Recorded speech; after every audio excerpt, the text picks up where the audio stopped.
Hello বন্ধুরা, কেমন আছেন সবাই? আশা করছি ভালো আছেন। তো আজকের ভিডিওতে আমি একটি ইন্দোনেশিয়ান হরর ওয়াক্তু মাগরিব মুভির ফুল এক্সপ্লেনেশন নিয়ে চলে এসেছি।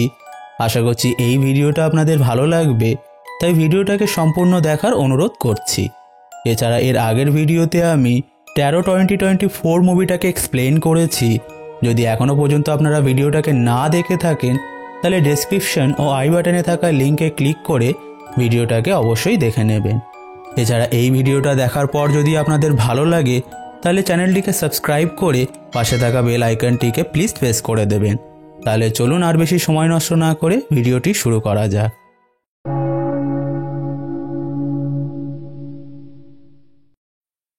তো মুভিটির শুরুতে আমরা তিনটে বাচ্চাকে খেলা করতে দেখি, যাদের নাম হলো ওয়াতি, রজত ও কার্তা। এখন তাদের খেলতে খেলতে সন্ধ্যা নেমে এসেছিল, যার জন্য ওয়াতি এবার বাকিদেরকে ফেরার কথা বলে, কারণ সন্ধ্যার সময় গ্রামের মানুষরা বাচ্চাদেরকে বাইরে থাকতে মানা করে রেখেছে, কারণ এই সময় শয়তান চারিদিকে ঘোরাফেরা করে। কিন্তু তারা দুজনেই ওয়াতির কোনো কথাই শোনে না এবং সেখানে খেলা করতে থাকে। এখন খেলতে খেলতে তাদের একটা স্টিক জঙ্গলের মধ্যে থাকা একটা গাছের গুড়ির গর্তের মধ্যে চলে যায়, তাই সেই স্টিকটাকে নিয়ে আসতে কার্তা সেখানে যায়, যেটার পর সে যখন গর্তের ভিতরে হাত ঢুকিয়ে স্টিকটাকে তোলার চেষ্টা করে, ঠিক তখনই কেউ তার হাতটাকে ধরে টানতে লাগে, যেটাতে সে প্রচণ্ড ভয় পেয়ে যায় এবং চিৎকার করে ওঠে। অন্যদিকে সেই সময় ওয়াতিকে কোনো ইভিল ভয়েস নিজের কাছে ডাকতে লাগে, তাই সে যখন অ্যাট্রাক্ট হয়ে জঙ্গলের দিকে চলে যায়, ঠিক তখনই কোনো ইভিল ফোর্স তাকে টেনে নিয়ে যেতে লাগে, যেটাতে সে চিৎকার করে করে রাজাতের কাছে সাহায্য চাইতে থাকে। এখন তার চিৎকার শুনে রাজাত তাকে জঙ্গলের মধ্যে খুঁজতে শুরু করে দেয়, আর এদিকে কার্তা খুব কষ্টে নিজের হাত থেকে গর্ত থেকে বার করে নেয়, যার একটা আঙুল কেটে গেছিল, যেটাতে সে প্রচণ্ড ভয় পেয়ে যায় এবং ব্যথায় কাঁদতে লাগে, যেটার সাথে সাথে সিনটি এখানেই শিফট হয়ে যায়। এরপর আমাদেরকে 30 বছর পরের কাহিনীকে দেখানো হয়, যেখানে আমরা দুটো ছেলেকে দৌড়াতে দেখি, যারা তাদের স্কুলের জন্য লেট হয়ে গিয়েছিল, যাদের নাম হলো স্যাম ও আদি। এখন দৌড়াতে দৌড়াতে তাদের সঙ্গে কার্তার দেখা হয়, যে পুরো পাগল মতো হয়ে গিয়েছিল, যার জন্য সে এখন জঙ্গলের মধ্যে থাকতো। এরপর তারা দুজন স্কুলে পৌঁছায়, যেখানে তাদের টিচার মিস ওয়ারও তাদের উপর প্রচণ্ড রেগে যায়, কারণ তারা প্রতিদিনের মতোই আজকেও লেট হয়ে গিয়েছিল, যার জন্য মিস ওয়ারও তাদের ক্লাসের পরে পানিশমেন্ট দেয়। ঠিক তখনই সেখানে তাদের ক্লাসমেট আয়ু চলে আসে, যে মিস ওয়ারোর কাছে তার হোমওয়ার্ক চেক করাতে এসেছিল। এখানে আমরা জানতে পারি আয়ু মিস ওয়ারোর ফেভারিট স্টুডেন্ট ছিল, যাকে সে তার একটা পেন গিফট করে। নেক্সট সিনে আমরা সামান ও আদিকে আয়ুর ফাদার মিস্টার মার্তোর শপে যেতে দেখি, যেখানে সামানকে রোজ হানি ডেলিভারি করতে হতো, কিন্তু প্রতিদিন স্কুল যেতে লেট হয়ে যাওয়ার কারণে সে হানি ডেলিভারি করতে ভুলে যেত। তাই মিস্টার মার্তো তাকে লাস্ট ওয়ার্নিং দিয়ে বলে, যদি এর পরেও সে হানি ডেলিভারি করতে ভুলে যায় তাহলে সে তার বড় ভাই সামুইনের কাছে তার নামে নালিশ জানাবে। এছাড়া সামানকেও একটু দায়িত্ববান হওয়া উচিত, কারণ তার বড় ভাই সামিউন তার ও তার দাদিমার জন্য প্রচণ্ড পরিশ্রম করে। এরপর আমরা আয়ুকে দেখি, যে তার আঙ্কেলকে খাবার দিতে যাচ্ছিল, যেখানে আমরা জানতে পারি যে আয়ুর আঙ্কেল আর কেউ নয়, কার্তাই ছিল, যাকে সে রোজ খাবার দিতে যেত। এরপর সে যখন কার্তার কাছে পৌঁছে যায়, সেখানে কার্তা আয়ুকে খাবার রেখে দ্রুত এখান থেকে চলে যেতে বলে, কারণ সন্ধ্যা নামছিল আর সন্ধ্যার সময় বাইরে বার হওয়াটা গ্রামে মানা ছিল। নেক্সট সিনে আমরা সামানকে ছাড়া বাকি সমস্ত বাচ্চাদেরকে মসজিদের মধ্যে দেখি, যেখানে ওস্তাদজি তাদেরকে কিছু ভালো ভালো কথা শেখাচ্ছিল, যেমন তাদেরকে সন্ধ্যার সময় বাইরে বার হওয়া যাবে না, কারণ সেই সময় শয়তান চারিদিকে ঘোরাফেরা করে মানুষের ক্ষতি করার জন্য। এছাড়া তারা যেন আজানের সময়ই মসজিদে আসে, যেটাতে তাদের মধ্যে ডিসিপ্লিন তৈরি হবে। এরপর আমরা সামানকে বাড়িতে তার দাদি মায়ের সামনে বসে থাকতে দেখি, যে কিনা প্যারালাইজ ছিল, যার জন্য সে কথা বলতে ও চলাফেরা করতে পারত না। ঠিক তখনই সামানের বড় ভাই সামিউন বাড়িতে ফেরে, যে হানি ডেলিভারি না হওয়ার কারণে সামানের ওপর প্রচণ্ড রেগে যায় এবং তাকে চর পর্যন্ত মেরে দেয়, যেটার পর সে তাকে বলে যদি এর পর থেকেও সে হানি ডেলিভারি করতে মিস করে তাহলে সে আর তাকে ছেড়ে কথা বলবে না। এরপর সামিউন কাজের জন্য শহরের উদ্দেশ্যে বেরিয়ে পড়ে, যে কিছুদিন বাদে বাড়ি ফিরবে। এখন সেই মুহূর্তে সামান বাড়িতে একটা ইভিল শ্যাডোকে দেখতে পায়, যেটা হঠাৎ করে গায়েব হয়ে যায়, যেটাতে সামান ভাবে সে হয়তো ভুল কিছু দেখেছে। পরের দিন সকালে সামান দুটো হানির বটলস নিয়ে স্কুলে যায়, যাতে সে স্কুল থেকে ফেরার পথে একসঙ্গে দুটো ডেলিভারি করতে পারে। কিন্তু আজকেও তারা দুজন স্কুলে আসতে লেট করেছিল, যার জন্য মিস ওয়ারো তাদের উপর আবারও রেগে যায় এবং পুনরায় তাদেরকে পানিশমেন্ট দেয়।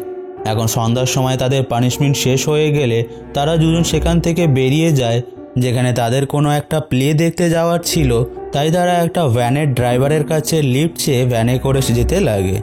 অন্যদিকে সেই মুহূর্তে আমরা কার্তাকে দেখতে পাই যে জঙ্গলের মধ্যে ডালপাড়া জড়ো করছিল। ঠিক তখনই তার একটু অদ্ভুত ফিল হয়, তাই সে আকাশের দিকে তাকায় যেটা লাল হয়ে গিয়েছিল এবং সঙ্গে অদ্ভুত ধরনের বাতাসও চলছিল। আর ঠিক এমনটাই সে আজ থেকে 30 বছর আগে ফিল করেছিল, মানে মুভিটির শুরুতে আমরা যে ঘটনাটাকে দেখেছিলাম।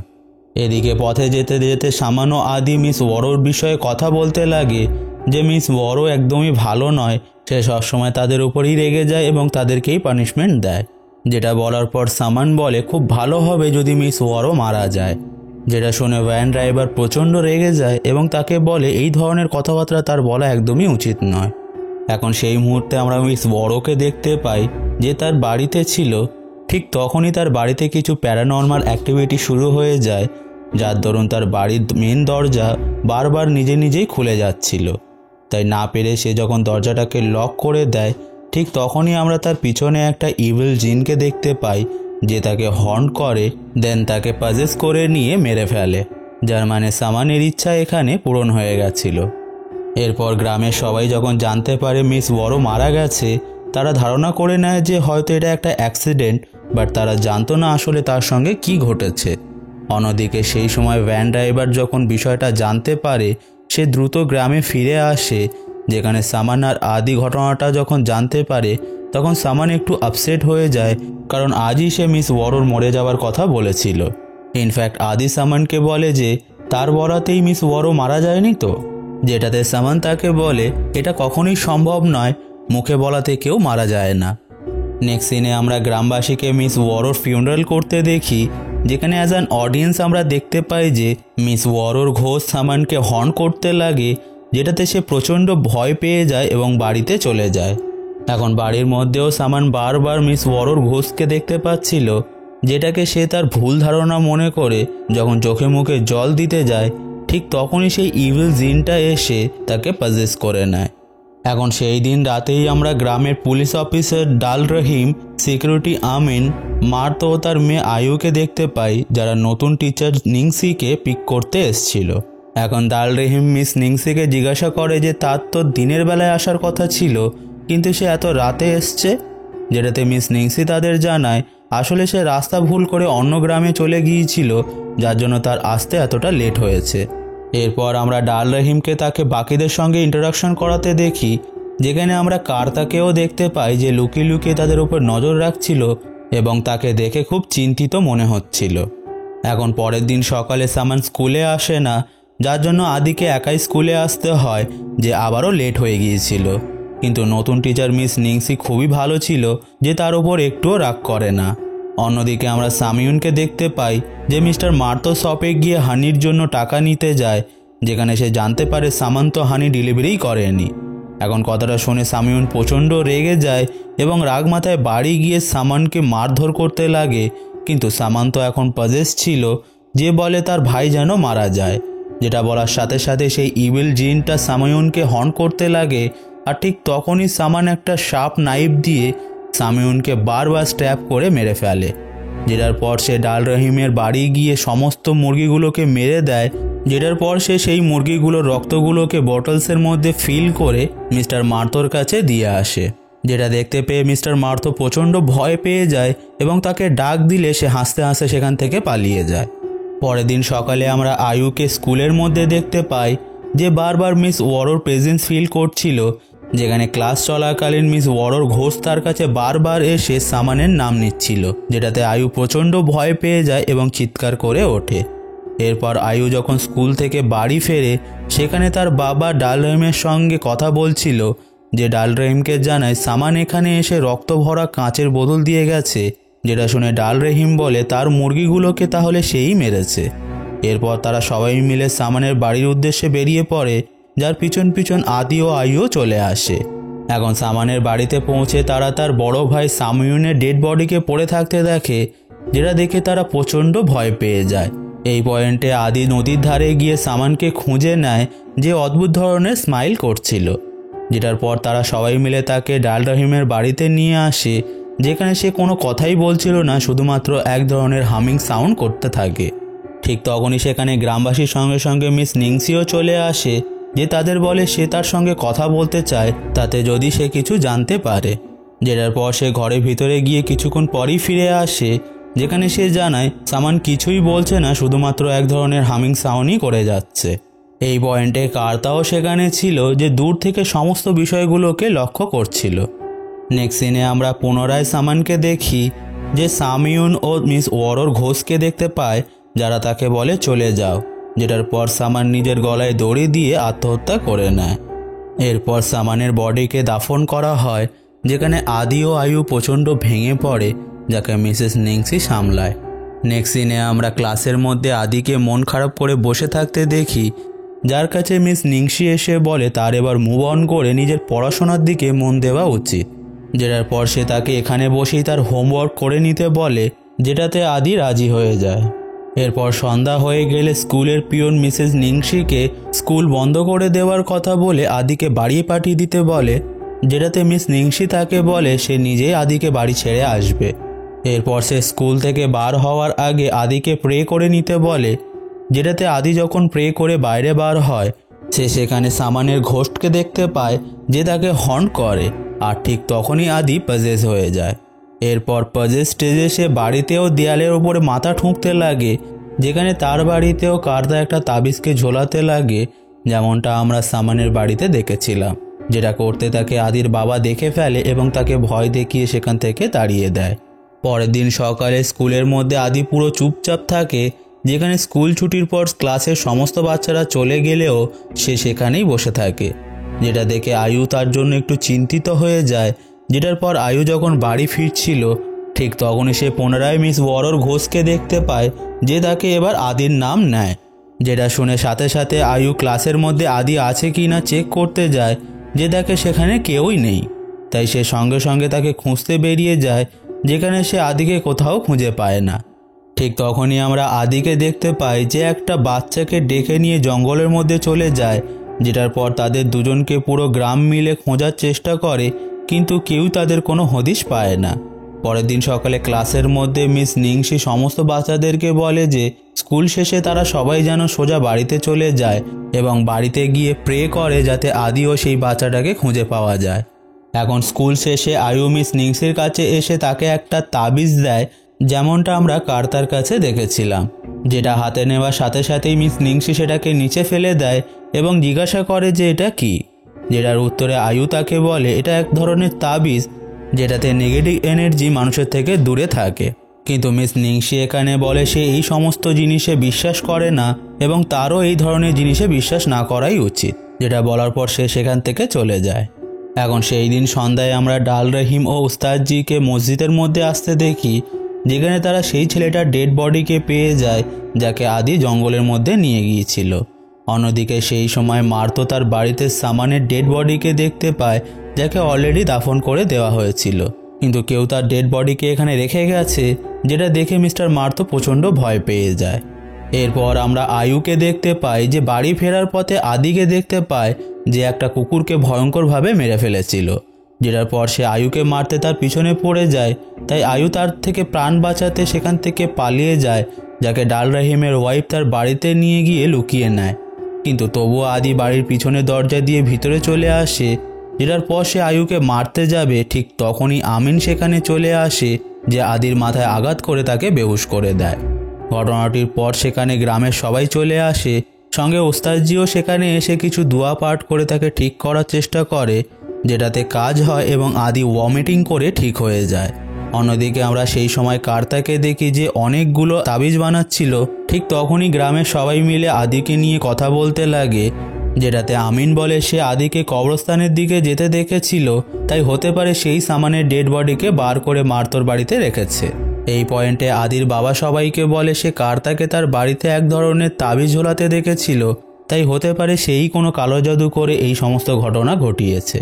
যেটা শুনে গ্রামের সবাই প্রচণ্ড রেগে যায় এবং কার্তার বাড়ি গিয়ে তাকে মারধর করতে লাগে। কিন্তু সেই মুহূর্তে ডাল রহিম সবাইকে থামিয়ে দেয় এবং কার্তাকে তার বাড়িতে বন্দি করে রাখতে বলে, যাতে সে বিষয়টাকে ইনভেস্টিগেশন করতে পারে।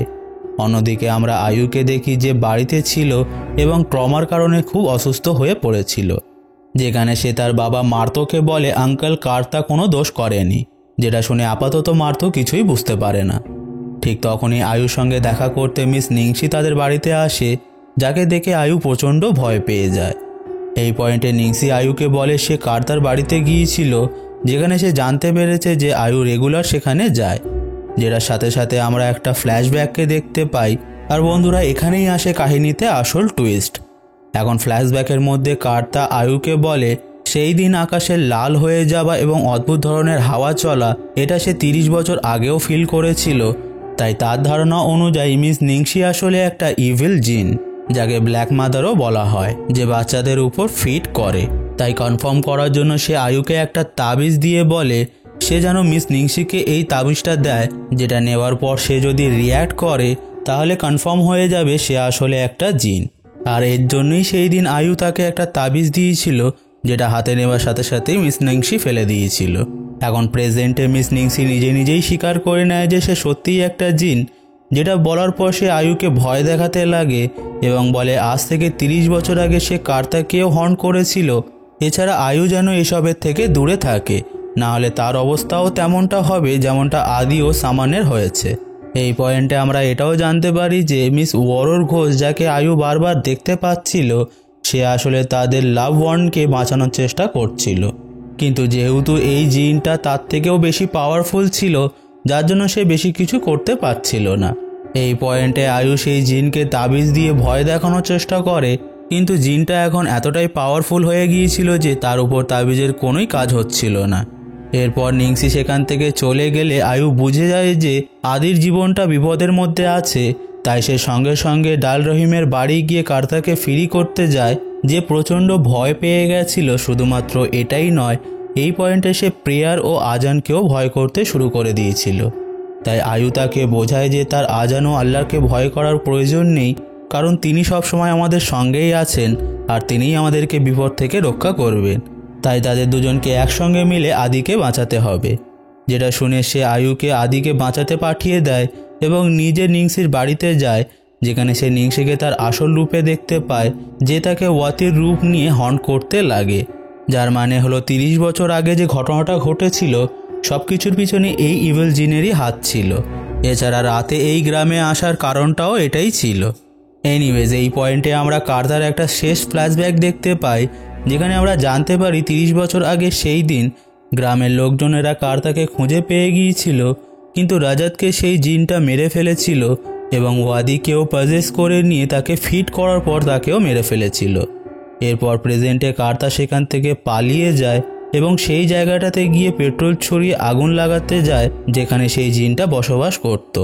কিন্তু ঠিক তখনই সেখানে ওয়াদির ঘোষ এসে তাকে ভয় দেখাতে লাগে, যেখানে অন্যদিকে আয়ু নদীর ধারে গিয়ে আদিকে দেখতে পায়, যাকে সেই জিনটা পজেস করে তুলে নিয়ে যাওয়ার চেষ্টা করছিল। তাই ফাইনালি কার্তা নিজের ভয়টাকে কন্ট্রোল করে আজান দিতে লাগে, কারণ ভোর হয়ে এসছিল।